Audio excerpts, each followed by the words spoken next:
Hey guys, how's it going? My name is Jeremy. Welcome to Polyphonic Press. Before we get into it today, I just want to let you guys know to check out the website, polyphonicpress.com. I've got a couple new features there. First of all, the featured artist section is going to be like an artist every week that I've discovered through websites like Bandcamp and SoundCloud and things like that I think are worth mentioning and worth bringing to your attention. It's right on the home page, and if you click on the featured tab in the menu, you can go to that and see a couple artists there already, and we'll be featuring one artist every week. We'll go up on Sunday, and we'll just continue rotating like that. The other feature is something called the list, and basically it's going to be lists of my favorite things like favorite debut albums, favorite Canadian artists, and things like that. So there's a couple new things on the website. Now, one thing I'm not doing anymore is the podcast, and the reason for that is I don't want to have to deal with copyright laws, and putting songs into a podcast and allowing you guys to download it is kind of in that gray area of copyright infringement, so I really don't want to get in trouble for that. If I do get the clearance to do it at a later date, I probably will, but honestly at this point I really don't want to get in trouble. So that's why the podcasts, you won't be able to see them on the website, unfortunately. It's a lot of fun, but I don't really feel like going to jail either. Anyway, today I'm going to be reviewing Merriweather Post Pavilion by Animal Collective. Now, this is actually suggested by a subscriber by the name of Apex Stream. And I'm really glad he suggested this, because I had heard a little bit about this band but never really actually listened to them. And I'm glad I got into this album, and I'm glad that I experienced something new. And in case you don't know, Animal Collective are really like an experimental band, very psychedelic oriented. They're from the Northeast in the States. They're from Baltimore, I think. And this is their 8th studio album, which is a lot of back catalog to get into. But this album starts off with a song called In the Flowers, and it starts off very like an eerie, sort of weird sound, almost like an underwater sound. And that sort of fades out, and it crossfades with this little acoustic guitar playing this part that is really sort of like the Renaissance era music that you would hear like at a Renaissance fair or something. It's got that that sort of 3/4 time signature that you would typically hear in that, along with some weird synthesizer noises that you really aren't expecting. And honestly, I wasn't really sure what to expect going into this album. This definitely is not a straightforward rock and roll album. It's got a lot of things going on with it, but it works with this band. And towards the middle of the song, it sort of picks up and it lifts everything up and to this sort of faster rhythm.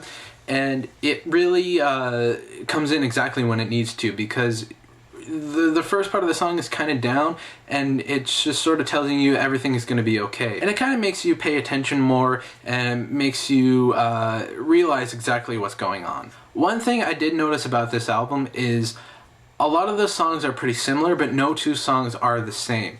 And that's pretty evident on the song Sumertime Clothes. It's a little more upbeat, a little bit more of a synth pop type of song, where it's a little more radio friendly, a little more less experimental, more straightforward, but it still maintains the integrity of the record, which is kind of hard to do. I think they did it really well. Daily Routine starts off with this really sort of weird psychedelic synthesizer kind of sound. It's hard to describe, but it's actually used as the main hook for the song.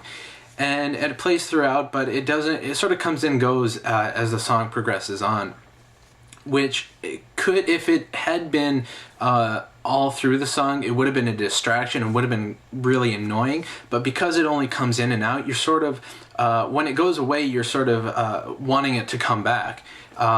So it comes and goes exactly when it needs to, and it doesn't overpower the song.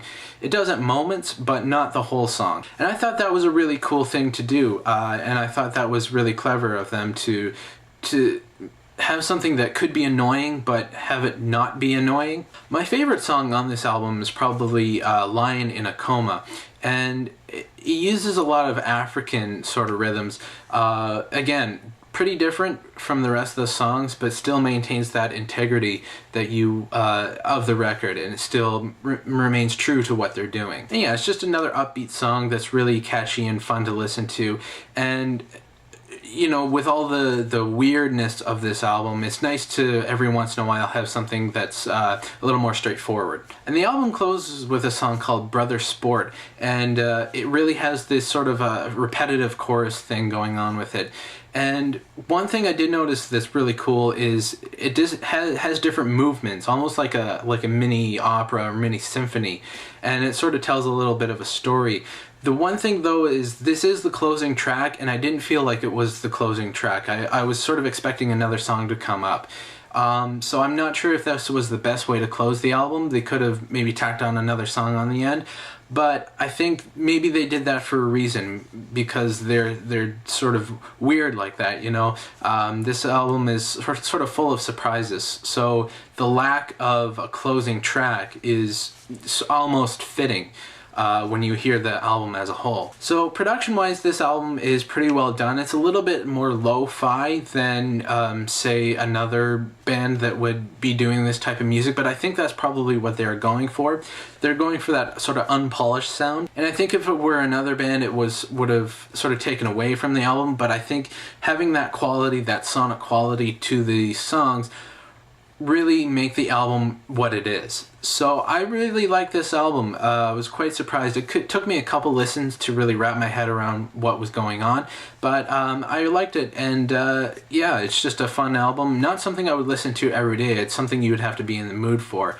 So I'm gonna give it a 7 out of 10. I liked it. Didn't love it, but yeah, it's for what it is, it's pretty good. So that's what I thought about the album. I'm sure you guys know this album, and if you don't, I highly recommend checking it out. Let me know what you think in the comments or with the video response. Don't forget to check out the Twitter and Facebook, and I'm also on Last.fm. I keep forgetting to mention that, but check that out as well. If you're on there, be my friend. And don't forget to check out the website. Don't forget to subscribe. That way you'll know when I post a new video. And if you'd like to suggest an album for me to review, let me know in the comments or with a private message, however you can get in touch with me. And I guess that's about it. I'll see you guys on Wednesday. Take care.